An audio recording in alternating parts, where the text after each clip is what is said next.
this evening.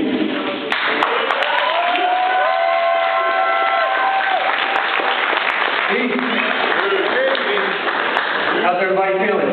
Y'all feeling good? Let me say yeah. Alright, word up. Peace out, peace to Lakers, peace to everyone for coming together. This is a very beautiful experience. As you know, Hip Hop History Month it extends all year round, but during this time in November, we like to take this time to recognize and honor those from the past to the present to the future who really paved the way for us to be able to have this thing that we associate with so nearly and dearly, whether it be b-boying and b-girling, you know, writing, aerosol, art, MCing, producing, you know, or just the knowledge. Everybody plays a very essential component in this, whether it's behind the scenes, in front of the scenes. 40 years has passed, and this thing that they call a fad is still strong as ever. This came back from the Universal Zulu Nation 40th anniversary a couple weeks ago, and paid respect to a lot of the legends and pioneers that paved this way. To see these people still alive and well, many who aren't here, but we pay tribute and recognition. Those people that aren't necessarily in the mainstream, that are still coming to these functions like this and just being here and really nurturing and supporting the future generations. You know, that's in essence what hip hop is about: positive expression, being able to take a negative and moving it towards a positive cultural understanding. You know, we have a very beautiful array of backgrounds and people that come from different experiences and places, all coming together for the vision of peace, unity, love, and having fun. So as we continue through the evening, I ask that everybody take a moment to exchange words with each other if we have not met them, and just learn and experience. You know, we have a lot of pioneers in the house, and a lot of new generations that are going to be, you know, trailblazing and that are going to be leading us into the future. So take that moment.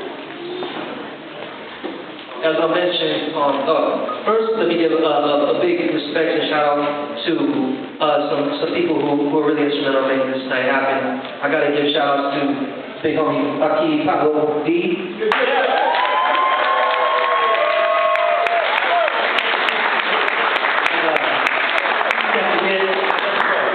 Sir Slamala, who was, you know, the vision behind this and started the CLC breaking news, you know, really being instrumental, you know, like the old times, you know, 30 years ago, you know, they were just like, oh, what's that rap crap and that breaking and flipping and stuff, but, you know, they saw something that was very unique, and they you know, regardless of what they did in their life, they kept that love in their heart, and you know, and we're here today. Last but not least, I'd like to give a shout out to Siren One.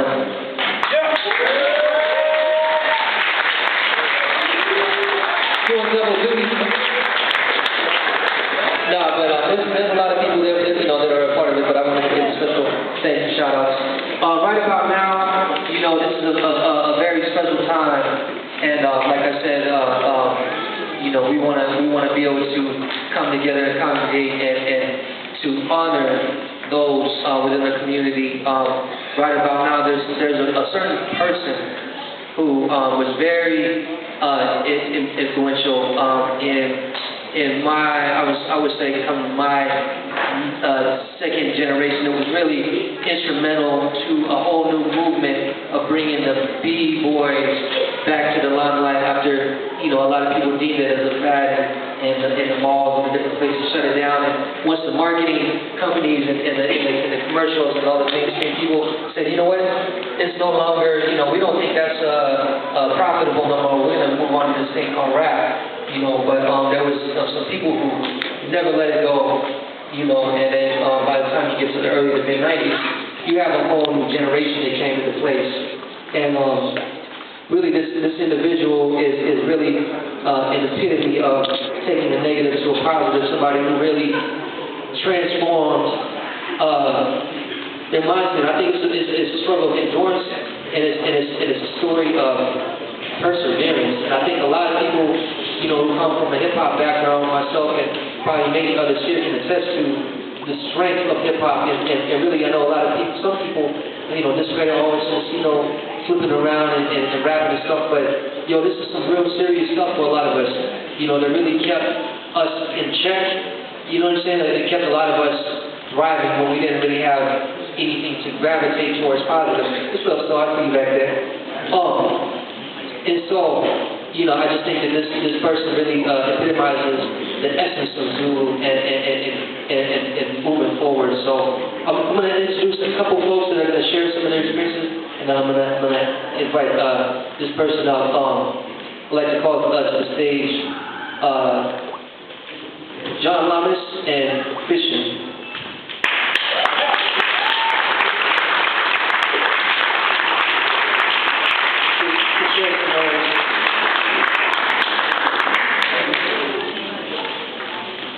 Good evening, folks. My name is Christian. I started dancing in the early 80s, break dancing, so-called.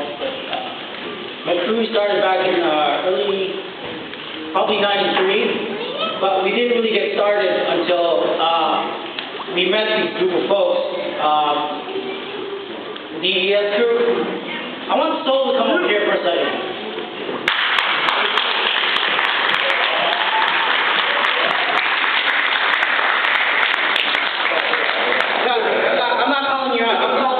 This guy, Soul, Sneak, Fever One, Ray, you name them.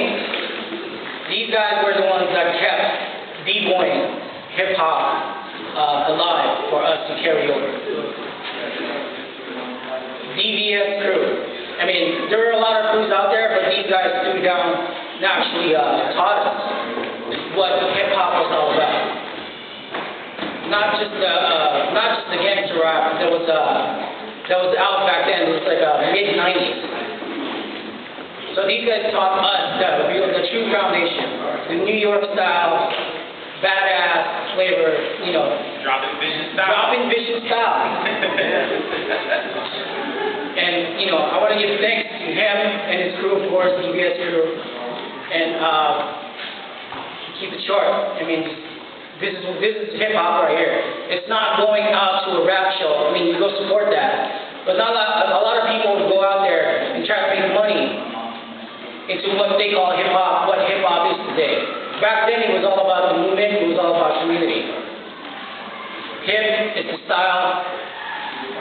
It's the freshness and how it's the elevate the style. That's why it was called hip-hop, in my opinion. That's how I look at it. So, thank you.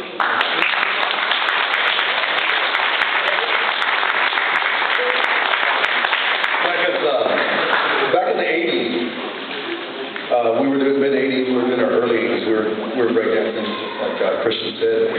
And I moved to Seattle in like 87, and I'm thinking it was either 94 or 95 is when when I heard breakdancing was back again, and it was at Jefferson Community Center. And this guy right here was one of the guys that befriended me. And I introduced him, Soul, to my good friend's kid. And I was like, yeah, I've known him since like 1995. And Soul comes up to me, he goes, hey, that's almost 20 years. And look at us now. 20 years now doing this, but back in 80-some. So we're talking about like 30 years, you know, hip-hop and breakdancing and everything else that comes with it, graffiti and DJing and all that good stuff. And in the 90s, I used to go to Jefferson because I was impressed with Fever and Soul and can't remember some other people that were going over there. And Lazy was another guy who befriended me back then. Lazy.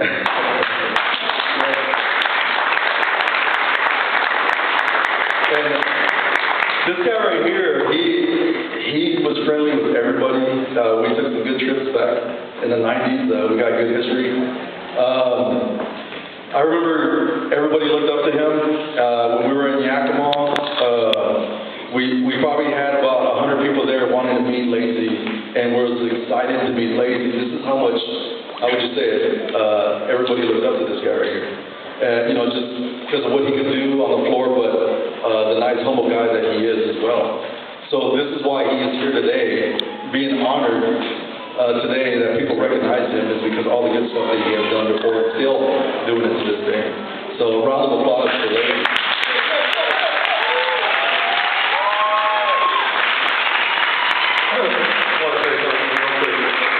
If it wasn't for Seattle City Breakers, Jay Bateman, Ginger, Kid Swift, Sir Slam Black Man, I wouldn't be doing what I was doing. I wouldn't have been able to pass the torch to these guys. Those guys, big up.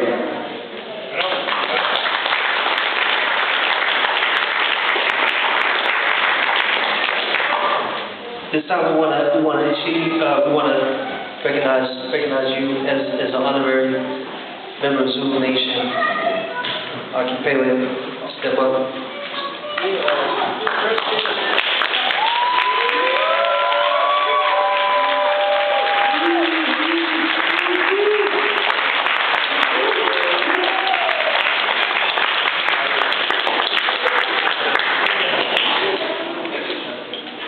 Yo, brother, these wins are sacred, and they stand for ascension. Zulu, peace, unity, love, having fun, freedom, justice, equality, knowledge, wisdom, understanding. But through this is strength. I believe it represents ascension and elevation, and that's something that I always see. There's a period of time where you was gone, and I was like, I wasn't even, I was like, man, you thought he was dead, But then I see you shine and see you do you're a great inspiration. I appreciate you, and definitely want to continue this legacy and bring to our future. So, peace.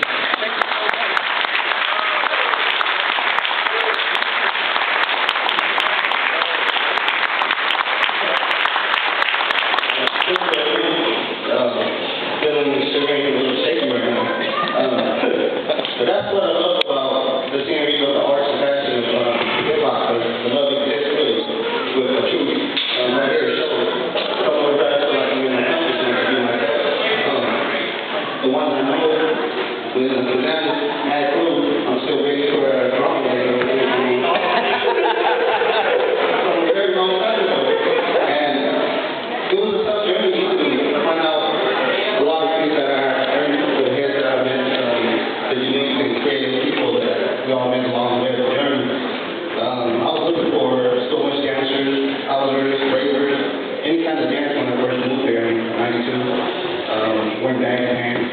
And then when the scene started out there, everybody met and, like, thank you to Jefferson when they gave us a place to do our practice and meeting every DJ, meeting every